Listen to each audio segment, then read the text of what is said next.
Luísa, a gente já conhece a sua história, um associado do Banco associado da ANAB, funcionário do Banco do Brasil, com Prazer, certeza conhece a sua eu sou história. muito parceiro, muito de você, do Sei que Banco do você é Brasil. amiga da Taciana Medeiros, que é a nossa presidente do banco.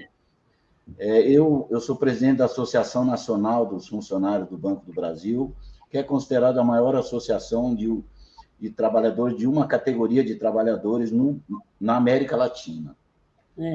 Os funcionários do banco, entre aposentados e ativos, somos mais de 200 mil pessoas. Tem outra associação também aí, não tem? Tem O outro. banco Não, de tem várias funcionários, falando entidades. de funcionários. De funcionários, nós temos a Previ, que é o nosso fundo de pensão. A Previ foi muito legal quando a gente entrou na Bolsa, aquele momento difícil, a Previ entrou, a gente teve obrigação até hoje. Então, e a gente acompanha, e nós temos também, eu vejo o papel social que você tem uma preocupação com o Magazine Luiza, a sua ação como presidente do conselho lá é muito forte nessa área social. Nós temos o Instituto ANAB, que também tem um papel, procura cumprir o nosso papel desde 1994, com o Betinho na campanha de combate à fome, que nós construímos 2.000 comitês. E ouvir você para repassar isso para os colegas do Banco do Brasil é um presente, viu? Nós agradecemos de coração essa oportunidade que você está criando. Eu que agradeço. Eu gosto muito de vocês, sou parceira de vocês, tudo que é Banco do Brasil aqui há muitos anos, desde que eu me entendo por gente, a minha tia tem sinal verde para tudo aqui, Valmir. Prazer estar com vocês, viu? Como assim? Eu posso começar fazendo algumas perguntas, a gente vai Pode, se você tocando? quiser, esteja à vontade. O Magazine Luiza, ele foi pioneiro no e-commerce, né? E como a senhora enxerga o futuro do varejo dessa tecnologia diante do IA, por exemplo, que é uma coisa nova? Bom, Valmir, assim, eu acho que não só o varejo, o mercado passou por uma transformação. E uma das transformações mais sérias que aconteceu foi a introdução do digital, né? Da internet, foi um dos marcos do antes e depois. Uma outra transformação, as outras mexem, mas não é tanto. Uma outra transformação que mexeu muito, que que, que deu condições da gente ter um mundo de coisa foi o mobile. Foi o mobile, que é outra coisa que mexeu muito com isso.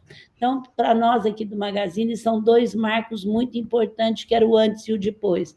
O mobile permitiu com que as pessoas tivessem acesso a muita coisa, com que as pessoas, nós fizéssemos aplicativo e tudo mais. A gente acredita, Valmir, e nós estamos trabalhando para isso, que a transformação da AI agora vai ser um tsunami. É uma outra marca muito importante nessa transformação. Talvez com uma velocidade diferente, com uma coisa diferente, mas foi quando a gente introduziu o digital, quando veio a internet, que mexeu profundamente. Então, primeiro, a gente tem certeza disso. Quer dizer, a gente acredita que vai ser uma revolução, e a gente já está vendo, né, Valmir, empresa que tinha 40 pessoas, aí as pessoas estão, mas vou perder o emprego.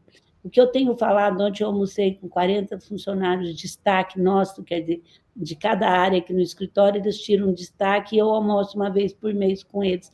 São aqueles que trabalharam no mês melhor, que cumpriram, enfim, eleita pelo próprio grupo. Eu falei para eles, não é a inteligência artificial que vai tirar vocês, é vocês que vão sair se não souber usar a inteligência artificial. Então, aqui na empresa, a gente tem feito muito trabalho, as áreas têm se experimentado muito, a gente está muito aberto para isso, e a nossa caracterização principal da AI vai ser na Lu. A Lu é a nossa influenciadora digital, que hoje é maior do que a Simpática, por sinal. e maior do que a Bárbara, até em seguidores. É uma coisa assim, nós fomos criadas por uma empresa, a Lu foi criada por uma empresa do interior, quem começou físico, que hoje acredita no físico, mas tem vários laboratórios. Então, assim, A gente acha que vai ser, a gente acha e está trabalhando que vai ser uma grande transformação. Tem pessoas que falam que vai ser um tsunami, e a minha sugestão, para não deixar as pessoas frustradas, é baixa o aplicativo, vai entrando, vai fazendo perguntas, vai usando, e o Banco do Brasil, eu tenho certeza que já está com algum planejamento muito bom para isso, porque tem que estar mesmo. Na área financeira, o IA está trazendo para o funcionalismo desafios, e a gente tem essa preocupação de ouvir também como a área comercial está sentindo isso. Muitos jovens hoje querem empreender e enfrentam esses desafios. Com incerteza econômica, concorrência global, que conselhos a senhora daria para quem está começando? Olha, Valmir, quando é jovem que está começando, a minha opinião é que ele trabalhe numa instituição primeiro, eu estou falando que ele sinta como que é estar do outro lado do balcão, do outro lado da mesa. Então, assim, trabalhe. Meu filho, por exemplo, antes de vir para cá, e eu nunca falei para ele vir, porque não adianta também, ele trabalhou 8 anos em instituição financeira, em fundo, e eu vejo tanto que foi importante para ele isso. Então, a minha opinião, quando são muito jovens, é dizer, tenta arrumar um emprego na ponta, não importa o que seja, mas vai estar do outro lado do balcão. Então, isso é a primeira coisa.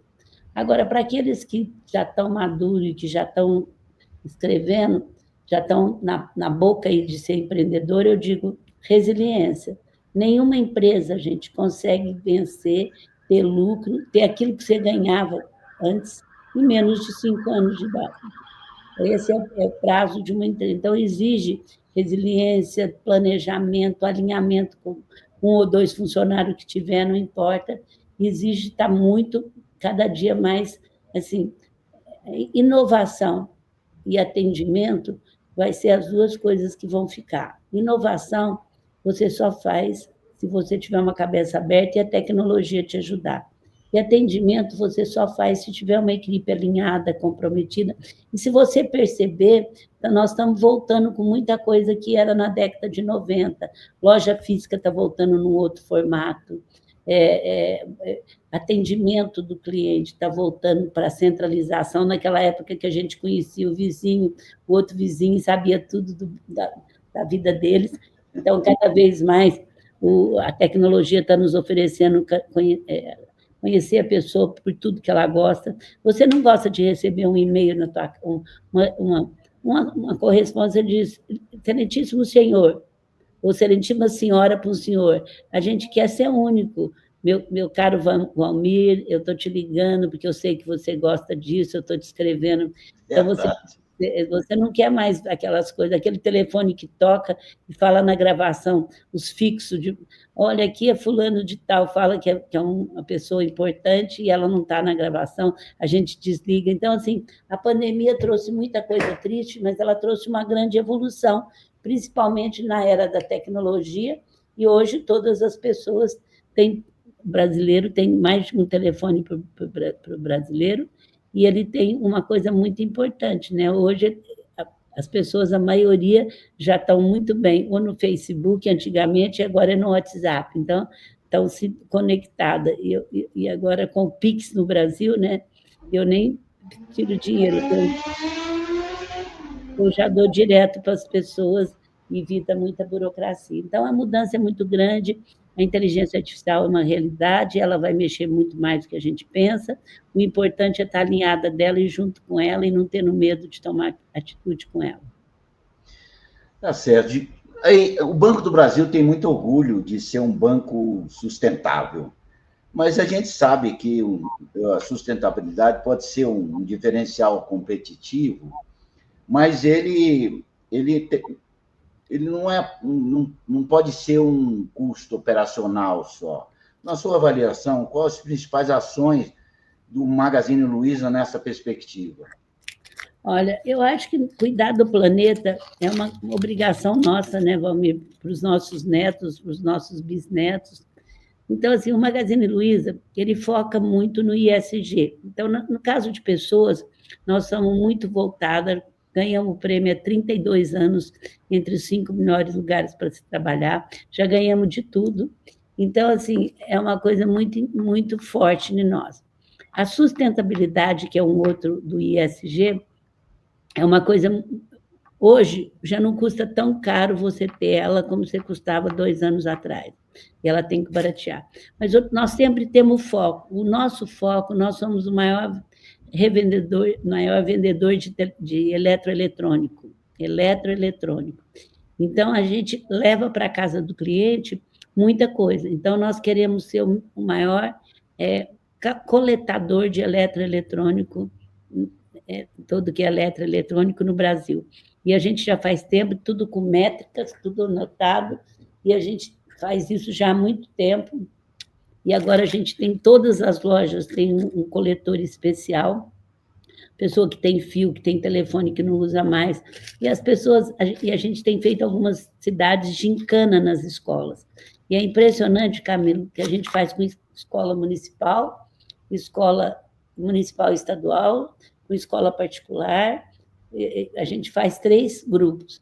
E é impressionante, quanto mais simples o bairro, mais simples a escola, os pais se envolvem tanto que a própria escola passa a ser depósito, que depois vai, na data certa, vai uma empresa especializada que já retira e já leva para onde tiver que levar. Mas eu conversando com o pessoal meu aí, que eu tive pessoalmente, eles acham, nós temos uma ideia de não retomar coisa boa e sim dar para alguma instituição, para alguma coisa vender isso. Tá certo. O Magazine Luiza, a gente acompanha, tem iniciativa marcante em diversidade, como um programa de trainee para pessoas negras. Como a senhora vê o papel das empresas na promoção da equidade social e os resultados concretos dessa abordagem trouxe para os negócios?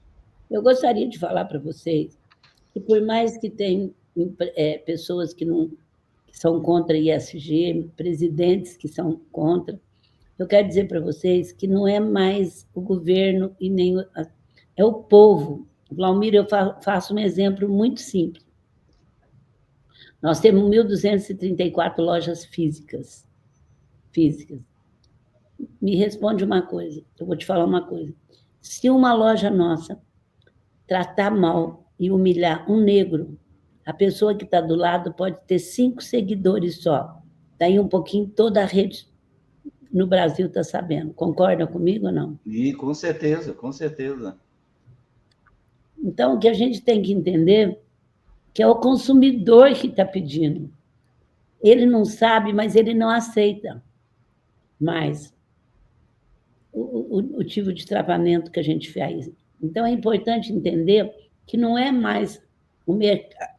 E o mercado financeiro, você faz parte dele, Valmir, é muito rápido.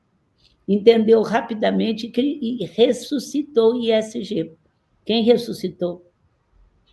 Eu conto uma história muito simples. Em 2011, a gente entrou na Bolsa. E eu saía falando muito de propósito, de melhores empresas para se trabalhar, de atendimento ao cliente, que é o nosso foco. As pessoas até me escutavam, Valmir, eu sou a Luísa e não me comunico mal. Mas eu saía de lá, falava para o nosso CEO, CFO, na época o CEO era o Marcelo, o CFO é o Beto, que até hoje, falava, olha, não vai dar R$1 a mais, nem um EBITDA a mais, pode ter certeza. Eles até são elegantes comigo, né?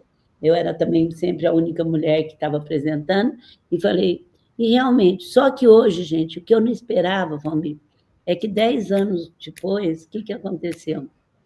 A Bolsa, a B3, pede para nós, se nós temos negro, se nós temos mulheres, como é que está nosso quadro, se a gente trata bem os... Eu nunca pensei, Valmir, que eu fosse escutar isso ainda lúcida, com atividade. Eu não pensei que eu fosse escutar. Então, assim, eu acredito plenamente que não é só igualdade, não é só para propósito que eu posso ter. Igualdade é justiça, e igualdade é lucro. Porque num país que 52% é negro, 52% é mulher, mais de 15 milhões de deficientes, a gente não tem condição de fazer um país igualitário se a gente não fizer essas... Ontem a gente acabou o Grupo Mulheres do Brasil aprovou cota para mulheres em conselhos públicos, 30%.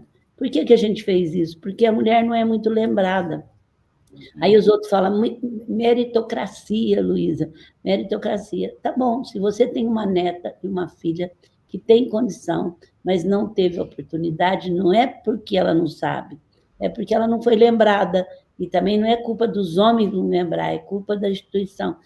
Ou ela ganhar 20%, 30% a mais com o mesmo cargo que tem um outro filho seu, você não vai achar isso justo. Então, assim, quando uma filha sua não conseguir ter o cargo que tem, ainda se tiver, ganha 20% a menos ou 30%, não é justo. Ela tem o direito de ser quem ela quiser, até ficar em casa, e super legal. Mas ela também tem o direito de ser pilota de avião, ela tem direito de ser o que ela quiser. Essa é a nossa luta.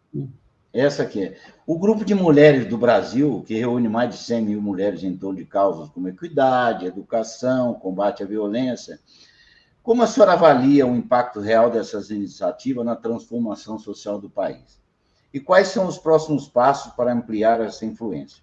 Especialmente as políticas públicas no setor privado e no setor privado. Bom, o Grupo Mulheres do Brasil... Inclusive, só para antecipar, eu vi uma publicação da Tabata, né? E a senhora aparece lá falando dessa participação nas entidades. Só para abrir um parênteses aí em relação à nossa entidade, a ANAB tem um quadro pequeno, 160 funcionários. Só para te dar uma referência, a maioria mulheres, e nos quadros de gerência, a maioria mulheres. A gente está muito feliz com isso, porque elas são realmente muito competentes. Obrigada, eu também concordo. Vamos falar um pouquinho do Grupo Mulheres do Brasil. Eu fui convidada para ser presidente em 2018, senadora, e menos pelo presidente Lula para ser vice, e ganhei memes até por causa disso. Bom, eu nunca me filiei a partido político, mas nunca briguei com os partidos políticos, porque política pública é que muda um país. Então, o que aconteceu? Eu sempre fui muito ativista, desde 12 anos de idade, principalmente da desigualdade social, que eu acho que é um câncer e que é uma responsabilidade de todos nós. Eu não acho que é de governo só. E aí eu sempre acreditei que, através da sociedade civil organizada, com propósito, a gente conseguiria muito mais coisa do que a gente tem conseguido.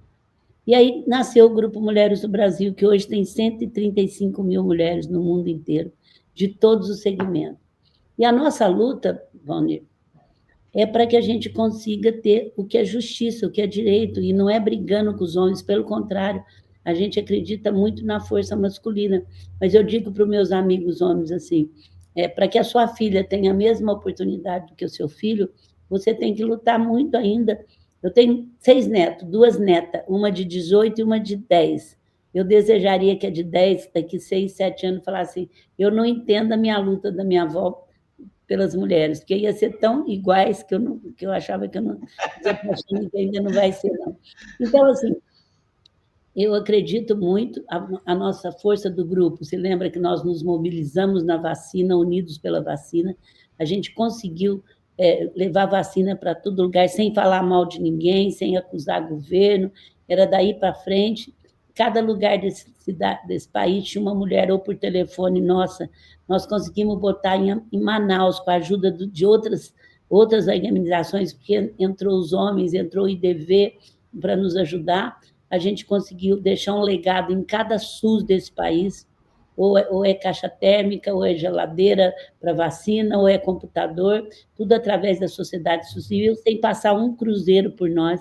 A gente determinava o que a pessoa ia comprar, ela comprava, a partir daí pagava o que tinha que dar, a partir daí a gente que fazia toda a logística e todo o acompanhamento da vacina, e a gente juntou muita agência de propaganda, muita consultoria, e nós fizemos um trabalho belíssimo. Eu fui a garota propaganda, além de eu ter dado a ideia do grupo e conduzido, e todo mundo me falava, Luísa, você está se expondo, porque eu falava, até setembro nós vamos ter vacinado 75% da população, porque ninguém poderia comprar nada, a não ser o governo federal, que era super justo, se não vacinasse 75% da população. E aí todo mundo me ligava, Valmir, e falava, você está ficando louca, não tem nem vacina, você não vai conseguir, você está pondo o seu nome em risco. Eu falava assim, eu e mais 4.000 pessoas que estamos trabalhando sábado e domingo sem parar, amanhã não tem importância não conseguir, mas nós vamos falar para os nossos netos e bisnetos que a gente não vão poder contar para os nossos bisnetos que a gente não ficou de braço cruzado numa pandemia mundial que estava matando muita gente. E a gente continuou trabalhando num grupo super unido e em setembro a gente tinha vacinado 80% da população, junto com a sociedade civil, junto com as outras instituições, numa união que chamava Unidos pela Vacina, e a gente conseguiu, e isso foi um mérito de toda a sociedade. Aí, respondendo a tua pergunta, eu tenho isso, agora nós pegamos, por exemplo, qualquer trabalho de vacina, de saúde, de violência contra a mulher, o que a gente tem trabalhado, porque a gente não inventa a roda, Valmir, a gente junta as instituições que já trabalham com aquela causa, mais mulheres na política, então a gente, Mulheres do Brasil, não cria uma nova associação, ela junta em cima das causas que a gente acredita que seja para o bem do país. Então, assim, é um grupo que já vai fazer 13 anos, e um grupo que tem realizado coisa no mundo inteiro. A gente são muito amigos da embaixada e dos consulados do mundo inteiro, porque a gente faz a ponte entre as brasileiras e a embaixada, onde eu chego, eles vêm agradecer o nosso trabalho. A gente está hoje no mundo todo e já somos um dos maiores grupos de mulheres do mundo. O ano passado, nós reunimos aqui na NAB uma parte do grupo de mulheres do Brasil, do banco, que participam do grupo, que é do Banco do Brasil, aqui na NAB.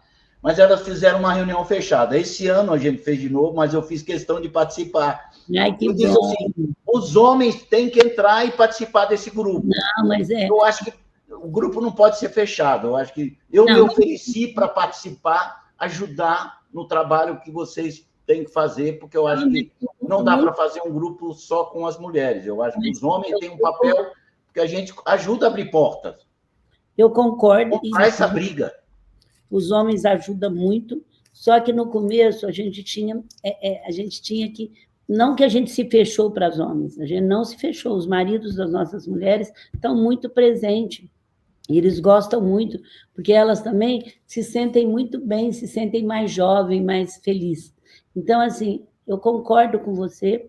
A gente tem, por exemplo, já um comitê das ciências na saúde, que já tem homens e mulheres junto, é um comitê que trata muito de ciência, onde nós temos, já temos um comitê só com homens e mulheres junto, não é só de mulheres, a gente tem feito, mas no começo era tão difícil falar de mulheres, que a gente tinha que realmente ter uma coisa, numa linguagem, adquirir autoconfiança, porque também a culpa não é só da sociedade. Muitas vezes a mulher fala, estou sendo perseguida.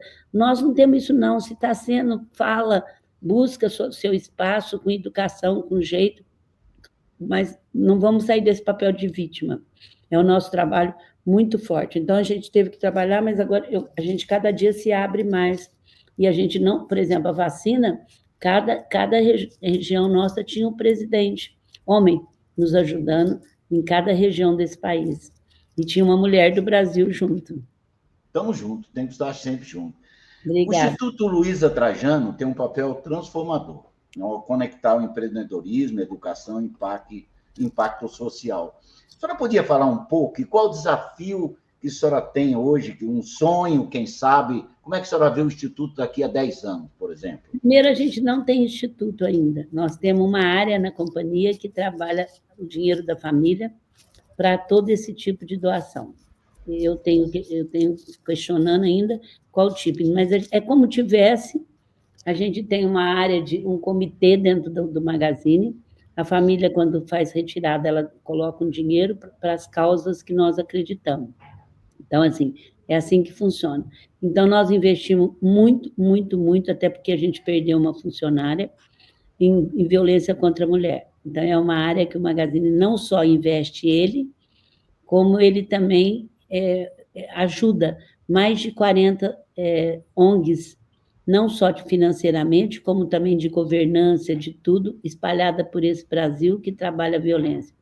Como a gente já tem essa verba pré-determinada, uma das coisas que nós ajudamos muito no Brasil foi as enchentes. porque nós somos, Valmir, a primeira a chegar, com colchão, com tudo, porque nós não precisamos aprovar a verba, porque a verba já é dada pela família. Então, nós ajudamos muito isso, e a gente ajuda muito, muito, muito, muito, tudo que é respeito da saúde também, a gente ajudou muito na pandemia, a gente foi uma das presentes. Então, se você perguntar no Sul, na Bahia, aonde teve, o Magazine Luiza, através nós, é um dos primeiros a chegar, não dando roupa, aquelas coisas, não, é dando coisas para o abrigo, é acudir nos abrigos, é chegando imediatamente com comida que precisa, principalmente com colchões, geladeira, fogão, para que os abrigos possam ser colocados, ajudando no transporte. Então, nós somos um dos primeiros a chegar, porque a gente não precisa, nesse aspecto, não que aqui não aprove verba, gente, eu estou falando no aspecto do que a família já doa dela mesmo para essa área, para fazer esses tipos de trabalhos. Gostaria que a senhora falasse um pouco do programa Ela Pode, que eu sei, que a gente sabe que já capacitou aí muitas mulheres, milhares de mulheres em empreendedorismo, tecnologia, e que a senhora falasse um pouco desse programa. Esse programa, então, o Grupo Mulheres do Brasil tem um programa muito voltado para meninas negras, para que elas possam subir. Isso eu estou falando que é um espetáculo, um programa maravilhoso. E o Magazine Luiza tem muitos programas também voltados para a mulher, como na área de tecnologia. Nós temos um que, independente de ser funcionária, não é nossa, a gente abre para elas. Então, assim, a gente acredita que você precisa ter duas coisas: capacitação e financiamento para você ser uma empreendedora. Sim. Mas os dois têm que vir junto, porque não pode vir nenhum nem o outro sem vir junto, porque as pessoas... E o que o Magazine Luiza faz é dar... Nós somos uma empresa que nascemos pequena no interior de São Paulo. Ano passado a gente faturou 65 bilhões. A gente nem acredita, Valmir. Eu tudo bem penso. Então, assim, a gente caipira, sabe... como eu também, porque eu sou de Araçatuba, viu? Nossa, hoje estou em Brasília, mas eu sou caipira de Araçatuba. E eu não abro mão de falar porta, portão. Exatamente. Você não pode perder a sua essência de jeito nenhum. É uma das coisas que me ajudou a chegar aqui com bem e tal, é não perder minha essência. Então, eu sou de Franca, você sabe que Franca é divisa de Minas, né? Então, a gente tem um pouco de sotaque dessa região, que é Araçatuba, porta, portão, que também tem um pouco de toda a tradição mineira. Porque, por exemplo, as nossas fazendas, tudo nosso acaba ficando em Minas, porque é meia hora na divisa. É verdade. Então, a gente acaba ficando. Então, assim, é muito importante para a gente entender o nosso papel. E o Magazine Luiza entende muito bem, então nós investimos muito nessas partes todas que você falou, em todas essas partes, muito com rapidez, porque a gente já tem uma verba pré-determinada antes. Uma das suas frases favoritas é: quero acertar, hein? Comece com o necessário, depois o que é possível, e de repente você está fazendo o impossível. Hoje, olhando para trás, qual é o legado que mais orgulha? E quais as metas ainda motivam a continuar influenciando o empreendedorismo e a sociedade brasileira? Bom, a minha família ela é muito focada no trabalho, no emprego. A minha tia, a Magazine Luiza por causa da minha tia, ela não tem filho, eu sou Luiza por causa dela. Ela foi vendedora numa loja muito famosa antes, o pessoal conhecia. Aí que ela casou, comprou uma lojinha e fez um concurso público para pedir o nome, só tinha o dinheiro para a primeira prestação. Então, assim, a gente é muito focado no trabalho. Então, assim, para nós o trabalho era a coisa mais importante que tinha, trabalho. A gente nunca brigou por causa de dinheiro, é capaz de a gente brigar por causa de serviço. Então, a família foi assim mesmo. Então, assim, eu acho que o legado que eu posso mais deixar, primeiro, que a gente acreditou que o varejo podia ser um órgão mais organizado, com mais governança, porque você sabia que a última coisa que as pessoas queriam era trabalhar no varejo. Era a última, quando não dava certo. Então, desafio, isso é um desafio, isso não é para qualquer um. Na década de 90, a gente criou todo um plano de carreira, treinamento, status, para que ajudamos a criar o IDV, depois de 2000 e poucos, que é o Instituto do Varejo, que a gente tem os principais para que o varejo pudesse ser o que ele é. O varejo é um dos primeiros a ter o problema e é um dos primeiros a gerar um emprego. O varejo é que acontece, né, na ponta. Então, na realidade, hoje o varejo está muito, é um legado que eu lutei muito para isso também, junto com todos os meus colegas, ninguém faz nada sozinho. Muitas vezes, eu a única mulher lá no meio de todos os meus presidentes de empresa, mas sempre fui muito respeitada, muito amada e muito verdadeira com eles. Então, acho que esse legado eu vou deixar. E um legado também, né, Almir, que você pode ter o lucro você pode ter as duas coisas numa empresa, o lucro e a sua missão e o seu propósito do bem comum de ajudar. Então, esse Começa está fazendo o necessário, eu tenho sido muito surpreendida muitas vezes. Começa a fazer o necessário, depois o possível. Eu garanto a vocês, gente, a gente chega no impossível. Nós vamos inaugurar uma loja modelo totalmente diferente, vai chamar Galeria Magalu, na antiga Livraria Cultura, na Avenida Paulista. E eu falava há muitos anos, quero ter uma loja na Paulista, quero ter uma loja na Paulista. Falava para o pessoal aqui, quero ter uma loja na Paulista. Aí nunca sonhei que... Ia ser naquele lugar, né? Aquele lugar que hoje vai manter o teatro, nós vamos manter tanta coisa. Então, assim, na época, não era... Era para ser. Agora, trabalhamos todo dia, fizemos relacionamento, foi no possível, tratamos bem as pessoas que nos cercam, seja ela simples ou não, que, de repente, vocês vão ver o sucesso que vai ser. O teatro está sendo reformado, vai ter muita coisa lá, muita coisa de arte, de experiência. Nós vamos ter todas as nossas empresas, Netshoes, Época, Kabum, tudo junto no mesmo espaço, moderno, com experiência, um lugar para lançar, estante virtual para continuar lançando livro lá. Então, vai ser... Eu estou só citando tudo isso para dizer que isso naquele local era impossível. O possível para mim era estar na Paulista, mas não era impossível, eu não pensava. Então, assim, vai chegando aqui. Uma hora acontece. Para encerrar, eu tenho 72 anos, eu saí da ANAB há 14 anos, que eu era presidente, terminou meu mandato. 14 anos resolvo concorrer novamente aqui à eleição, sou eleito novamente presidente, e as pessoas me cobram, quando é que você vai aposentar? Eu faço essa pergunta para você. Quando é que você vai aposentar? Eu te respondo de cara, nunca. Eu queria essa resposta, que é o que eu digo, viu? Olha, eu tenho certeza que você, Valmir, está fazendo muito bem de ter ficado fora, que a gente tem que dar espaço para os outros chegarem, mas de ter voltado agora com uma cabeça nova, boa, e com a sua experiência, que não se joga fora. Então, assim, essa experiência que a gente tem não se joga fora. Você hoje é muito mais calmo, a gente sabe que os problemas vão e voltam, você sabe que lidar com gente e empatia é importante. Eu tenho certeza que você está fazendo uma ótima administração, jovem que você está ainda. Então, eu não vou me aposentar nunca, gente, senão eu deixo o povo louco também. Eu vou deixar o povo meu louco. Meus filhos enlouquecem, minha mulher também. Agora, por outro lado, a gente tem que mudar de ciclo, né? Hoje eu não faço a mesma coisa que eu fazia no Magazine nos últimos... Há 10 anos atrás eu não faço, há 5 eu faço menos, esse ano eu faço outras coisas. A gente tem que aprender a mudar de ciclo, mas não parar de trabalhar e parar de ser ativo. Tá certo. Foi um prazer, Luísa. A nossa conversa foi maravilhosa. Eu agradeço o seu tempo, que eu sei que ele é preciosíssimo.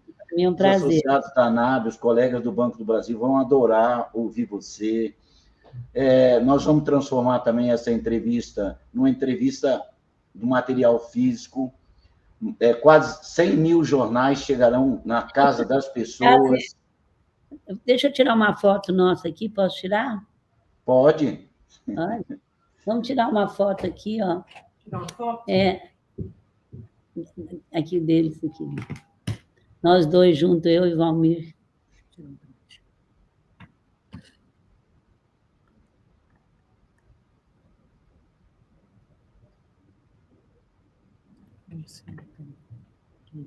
Vai aparecer lá. Daqui, me dá o meu aí. O Ricardo está online, peraí. Ô, Ricardo, você tirou foto? Ricardo? Tirei, eu printei a tela, já mandei para a Jace. Tá bom, já mandou, já tirou. Então tá bom, obrigado. Foi um prazer, mais uma Obrigada. vez. Valmir, vem almoçar qualquer dia com a gente aqui, Valmir. Né? Traz sua equipe e vem almoçar uma comida mineira aqui no nosso escritório. Vou sim, com muito prazer. Quando vier em Brasília, a nossa casa aqui está à sua disposição. Vai ser um prazer recebê-la também, tá bom? Obrigada, bem, muito obrigada, viu? Foi um prazer estar com vocês. E Ricardo, quando o obrigada. material estiver pronto, vou encaminhar para você, tá bom? E aí, fala para a gente que a gente, se tiver no Instagram, a gente ajuda a divulgar, tá bom? Tá certo. E esse material editado vai para o YouTube. Nós Então. temos um canal no YouTube. Isso que a gente ajuda a avisar, Tá bom. tá bom? Um abraço, viu? Um grande abraço, um bom dia para você. Obrigada, bem. Gratidão, viu, pela conversa. Obrigada, eu também adorei. Obrigada.